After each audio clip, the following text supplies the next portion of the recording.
صل وسلم على سيدنا محمد وعلى آله وصحبه أجمعين أما بعد. قال الله تعالى في القرآن العظيم: أعوذ بالله من الشيطان الرجيم، بسم الله الرحمن الرحيم. يوم لا ينفع مال ولا بنون إلا ما أتى الله بقلب سليم. وقال النبي صلى الله عليه وسلم: ألا في الجسد المضغة، إن صلحت صلح الجسد كله، إن فسدت فسد الجسد كله، ألا فهي قلب. صدق الله العظيم وصدق رسوله الكريم، ونحن على ذلك من الشاهدين والشاكرين، والحمد لله رب العالمين. Pertama-tama dan yang paling utama, marilah sama-sama kita panjatkan puji dan syukur kehadirat Allah Subhanahu wa taala, yang mana oleh Allah akan diberi kesempatan kepada kita sehingga kita dapat hadir di tempat yang sangat mulia. Dan selawat dan salam kepada baginda Nabi besar Muhammad sallallahu alaihi wasallam, yang mana oleh beliau yang kagum yang kita dari zaman yang tidak berakhlak kepada zaman yang penuh dengan akhlakul karimah, dan kepada sahabat dan kepada para alim ulama, baik itu ulama mutaqaddimin dan ulama yang mutaakhirin yang mu'tabar di sisi Allah Subhanahu wa taala.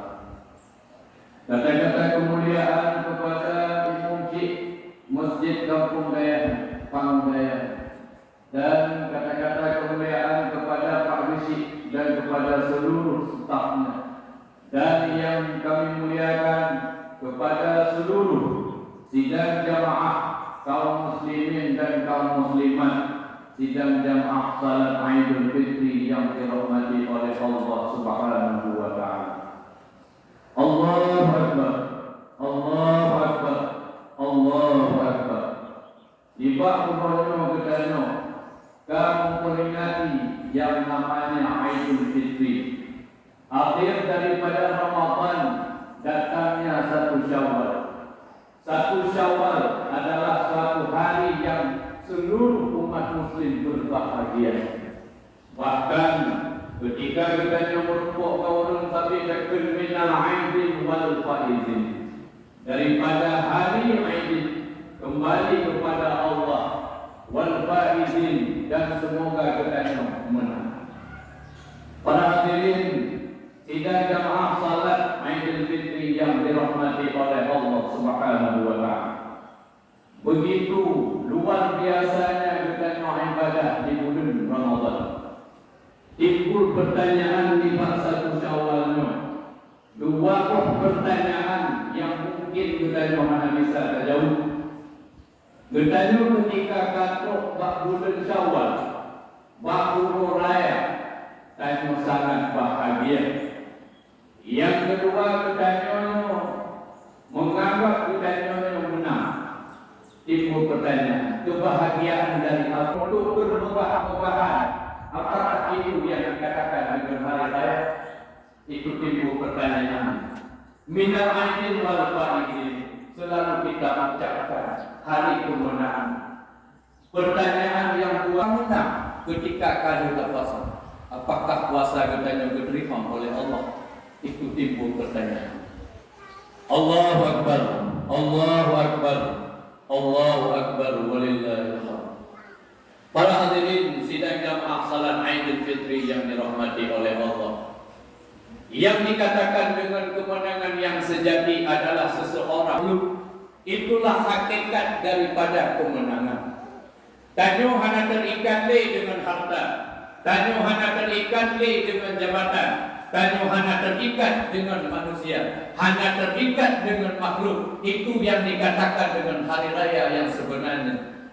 Di dalam kitab tasawuf menjelaskan oleh Ibnu Athaillah Sakandari rahimahullah taala, di dalam makhluk, kapan baru kamu dikira berbahagia? Ketika kamu tidak menggantungkan urusanmu pada selain Allah Subhanahu wa taala. Itulah hakikat daripada Aidul Fitri. Itulah hakikat daripada urut raya wahai kaum mak dan para sidang. Yauma la yanfa'u malun wala banun illa man bukan ketika itu biqalbin salim illa man atallaha biqalbin salim, kecuali orang-orang yang berjumpa dengan Allah dengan hati yang selamat. Dan dia peluru bertanya puasa, apakah hati kita ni bersih? Nak mantang dendam, nak mantang bungit, nak mantang yak pamer mukenah baru, nak mantang yak pamer baju baru, nak mantang yak pamer kopiah baru, nak mantang yak pamer motor baru. Itu hati yang tidak bersih. Tapi orang-orang yang sudah benar-benar melakukan puasa 30 hari ataupun 29 hari adalah orang-orang yang sudah bersih hatinya daripada selain Allah. Hanya Allah di dalam batinnya. Dia mengharap dan meminta hanya kepada Allah. Allahu Akbar, Allahu Akbar, Allahu Akbar, walillahil hamd. Makanya oleh Nabi SAW di dalam sebuah hadis mengatakan tentang masalah hati. Ala innal fil jasadil mudghah. Ketahui olehmu bahwa sesungguhnya di dalam jasad itu ada segumpal daging. Apabila bagus daging itu, maka baguslah jasad itu. Apabila rusak daging itu, maka rusaklah jasad itu. Apakah itu daging? Ala fahiyya fadl. Ketahuilah daging yang dimaksud itu adalah hati. Puasa getanya jasad, sembahyang getanya jasad, sedekah getanya jasad. Jadi berbantu ibadah zahiriyahnya adalah jasad. Hana guna perbuatan jasad menyehati anak betul yang Nabi yang pegang.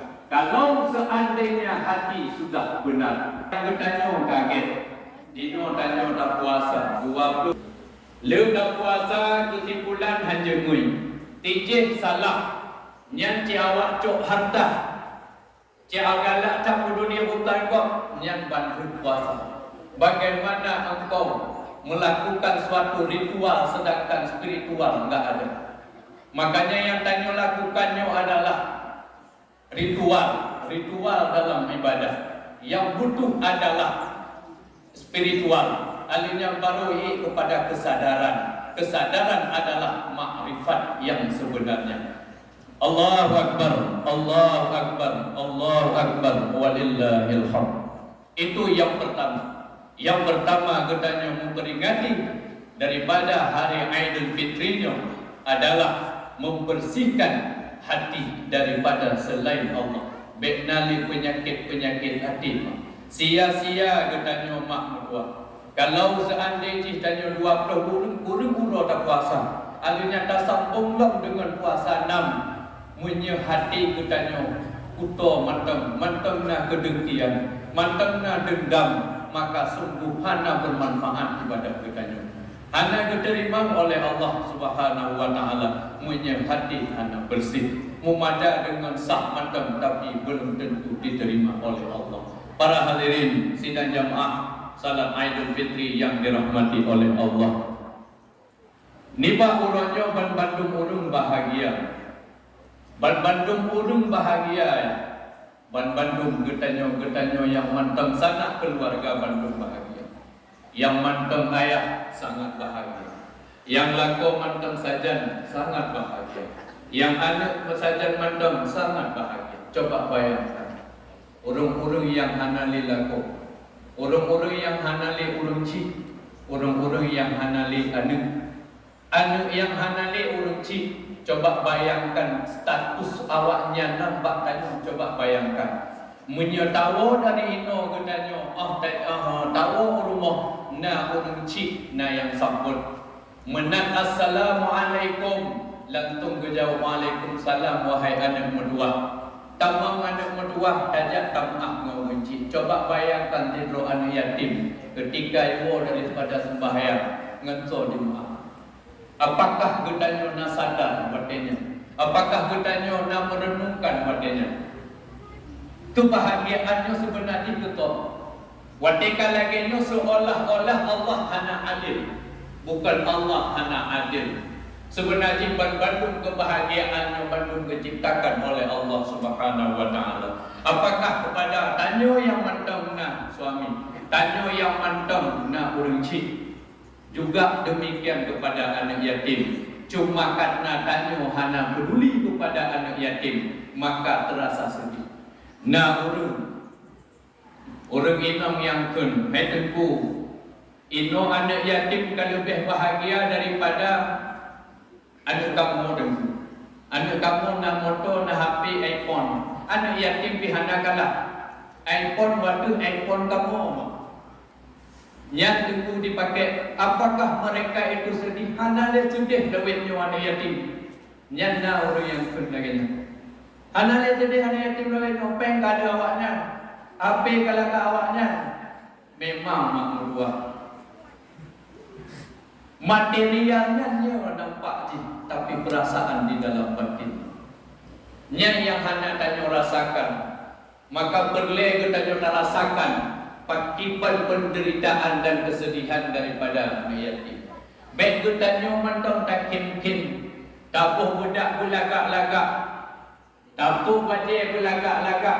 Tanyo lu datuk dalam senang dua senang. Anak yatim lagak di luar senang di luar tapi dalam menangis. Apakah kita pernah merasakan?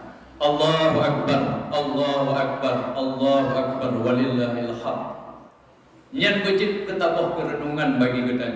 Pakon kita hana bahagia-bahagia.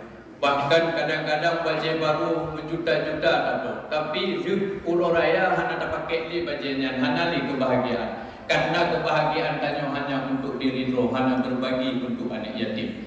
Maka kita tajak bahkan tajak bak sembahyang matang tanyo dikim-kim. Bahkan tak kala anak yatim tak abaikan. Coba bayangkan anak yatim yang tanyo kalanya adalah anak tanyo. Coba bayangkan mak mertua, anak yatim yang tinggal MN-nya adalah anak tanyo. Coba bayangkan posisi jih anak tanyo. Coba pakipan di Roma terdih ketika anak liya ikun li anak yatim mak ngangolon mak ini maaf mak ayah mak ayah lupa mak nyanya anak liya